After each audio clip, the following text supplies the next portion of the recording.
के पति का देहांत हुए काफी वक्त हो गया था। कावेरी जी की 3 बेटियां थी, ईशा, मोहिनी और सुहाना। तीनों ही काफी होशियार और नौकरी करने वाली थी।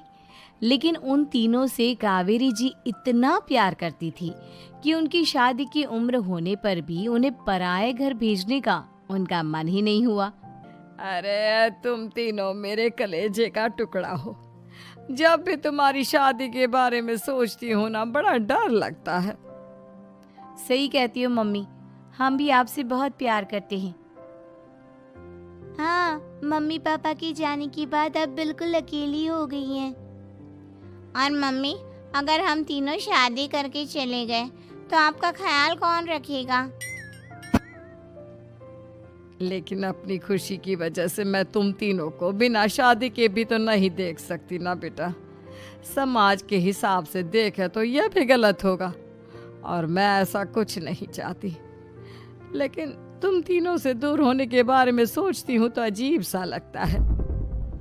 लेकिन मम्मी, हम आपको इस तरह अकेला छोड़कर नहीं जा सकते। एक काम करते हैं मम्मी, शादी के बाद ना आप मेरे साथ मेरे ससुराल में चलना और मेरे साथ ही रहना। अच्छा, और तेरी सास मुझे रहने देगी तेरे ससुराल में? अरे बेटा, वहाँ ऐसा नहीं होता। बेटी की माँ कभी अपनी बेटी के ससुराल जाकर नहीं रह सकती। एक काम करते हैं माँ, आप ईशा और सुहानी की शादी कर दीजिए और मैं हमेशा आपका बेटा बनकर आपके साथ ही रहूंगी। मुझे नहीं करनी शादी। अरे मेरी बेटियां मुझसे कितना प्यार करती है, मेरी वजह से अपनी पूरी जिंदगी दांव पर लगाने को तैयार है। लेकिन मैंने ना इससे भी एक अच्छा उपाय सोचा है। क्या मम्मी? अगर आपके पास कोई सोल्यूशन है तो फिर क्यों परेशान हो आप? बताइए, क्या करना चाहती हैं आप? मैंने सोचा है कि अखबार में इश्तिहार देकर तुम तीनों के लिए 3 घर जमाई दामाद ढूंढ लूंगी। वैसे भी नौकरी तो तुम तीनों अच्छे से कर लेती हो, कमा भी अच्छा खासा लेती हो। कोई भी लड़का तैयार हो जाएगा तुमसे शादी करने के लिए। अरे मम्मी, ये हुई ना बात। इससे हमें आपसे दूर भी नहीं जाना पड़ेगा और आपको अकेला भी नहीं रहना पड़ेगा। हाँ मम्मी, ये बहुत अच्छा तरीका है। मैं तो कहती हूँ आज ही अखबार में ऐड निकलवा देते हैं। बिल्कुल, आज ऑफिस जाते वक्त मैं ये काम कर दूंगी। और कुछ ही दिनों के बाद कावेरी जी को 3 घर जमाई दामाद विवेक, सुमित और अविनाश मिल जाते हैं और वो उन तीनों लड़कों से अपनी तीनों बेटियों की शादी करवा देती है। शादी के कुछ दिन के बाद, अरे अब शादी हो गई, छुट्टियां खत्म, तुम तीनों जाकर नौकरी करो, कुछ काम करो। अरे मम्मी जी, कमाल करती हैं आप। अब घर जमाए इसलिए थोड़ी ना बनाए कि हम बाहर जाकर नौकरी करें। मम्मी जी, मेरा तो घर जमाए बनने का मकसद ही यही था कि कमाने वाली बीवी मिल जाए। बाहर जाकर काम करने से तो मेरा दिल घबराता है। घर का कोई काम है तो बता दीजिए मुझे। अगर ऐसी बात है तो शाम का खाना बनाओ। मेरी बेटियां नौकरी से थकी हारी आती है, अब नौकरी नहीं कर सकते तो कोई बात नहीं, घर का काम करो तुम लोग। मैं तो घर का काम करने में बहुत खुश हूँ। बस ये बाहर धूप में निकलना, रास्ते में जाना, नौकरी करना, ये सब मुझसे नहीं होता। बिल्कुल ठीक कह रहा है सुमित। अरे गर्मी में, बारिश में, सर्दी में घर से निकल कर जाना और उधर बॉस की चिक चिक सुनना, इससे बढ़िया तो ये है कि मैं घर में झाड़ू पोछा कर लूँ। ठीक है, फिर तुम झाड़ू पोछा करना। अविनाश शाम का खाना बनाएगा और विवेक तुम सुबह का नाश्ता और खाना बनाओगे। मेरे तीनों दामाद घर संभालेंगे और बेटियां नौकरी करेंगी। अगले दिन सुबह के वक्त, मम्मी मुझे ऑफिस के लिए देर हो रही है, नाश्ता चाहिए।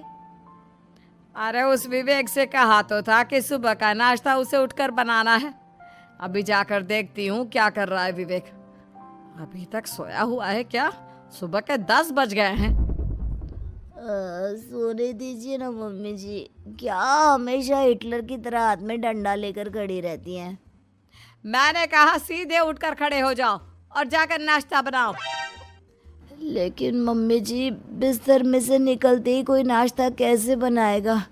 2 मिनट वॉशरूम जाकर आता हूँ। बिल्कुल नहीं, सीधे रसोई में पहुंचो। मेरी बेटी को ऑफिस जाने में देर हो रही है। कुछ देर के बाद, हे भगवान, दोपहर के 12 बजे हैं लेकिन घर इतना गंदा पड़ा है।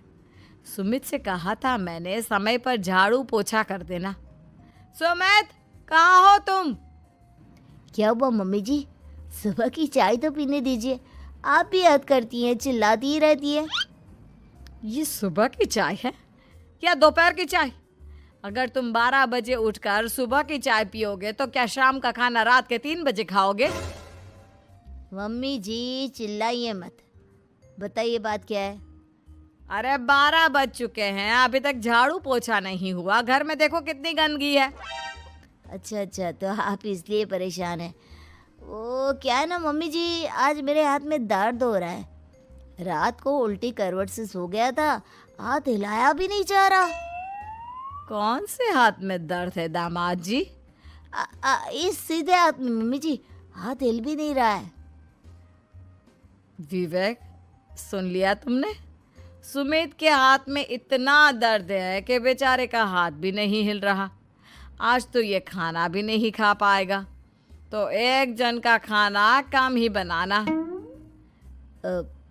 ठीक है मम्मी जी।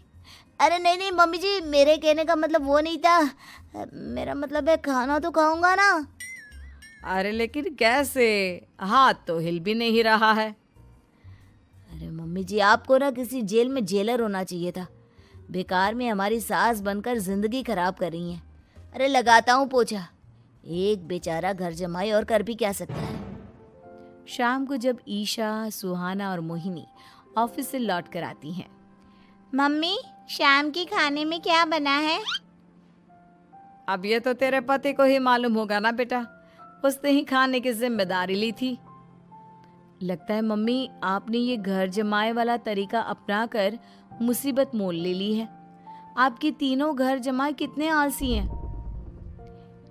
मेरे वाले को देखो, दोपहर के 12 बजे सुबह की चाय पीता है और काम क्या करना चाहता था? घर का झाड़ू पोछा।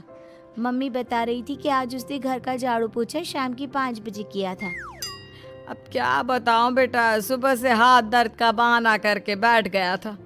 कहता है हाथ में बहुत दर्द हो रहा है, हिला भी नहीं जा रहा। सब बहाने मम्मी। ये तीनों घर जमाए मिलकर ना बस बैठकर खाना खाना चाहते हैं, काम धाम तो बिल्कुल नहीं करना चाहते। अरे लेकिन ऐसे काम नहीं चलेगा ना, मुझे इन तीनों को सबक सिखाना ही पड़ेगा।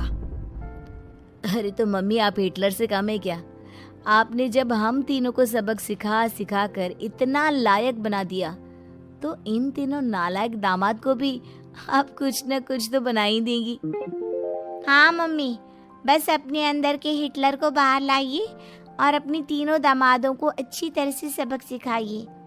रही बात आपकी बेटियों की, तो हम तीनों तो हमेशा से आपके साथ हैं। अरे लेकिन बेटा, इस काम के लिए तुम तीनों को मेहनत करनी पड़ेगी। कैसी मेहनत मम्मी? ऑफिस में तो वैसे ही बहुत मेहनत करते हैं हम तीनों। अरे प्रेग्नेंट हो जाओ, प्रेगनेंसी का बहाना बनाकर कह दो कि तुम तीनों ने नौकरी छोड़ दी है 2 साल के लिए, और जब घर में खाने के पैसे नहीं होंगे तो अपने आप काम पर जाएंगे ये तीनों। वाह मम्मी, क्या आइडिया दिया है। मैं तो कल ही जाकर कहने वाली हूँ कि मैं प्रेग्नेंट हो गई हूँ। फिर देखना कैसे मेरा पति अविनाश भाग भाग कर काम पर लग जाएगा। और फिर 2 दिन के बाद, सुमित, मैं ना प्रेग्नेंट हूँ और इसलिए अगले 2 साल के लिए मैंने अपनी जॉब छोड़ने का फैसला ले लिया है। विवेक, पापा बनने वाले हो तुम। अब से ना तुम्हें ऑफिस जाना होगा, क्योंकि मैं तो 2 साल के लिए छुट्टी पर चली गई हूँ। अविनाश, अब तुम्हें जिम्मेदारी संभाल लेनी चाहिए, वरना ये घर कैसे चलेगा। हम दोनों मम्मी पापा बनने वाले हैं। लेकिन कावेरी के तीनों आलसी दामादों पर अपनी बीवियों की बात का कोई असर नहीं हुआ। धीरे धीरे कावेरी जी को चिंता होने लगी, क्योंकि उनके प्लान के हिसाब से तीनों बेटियों ने ऑफिस जाना बंद कर दिया था। आखिर क्या तरीका अपनाएंगी कावेरी अपने आलसी दामादों को काम करना सिखाने के लिए? जानने के लिए सुनिए इस कहानी का पार्ट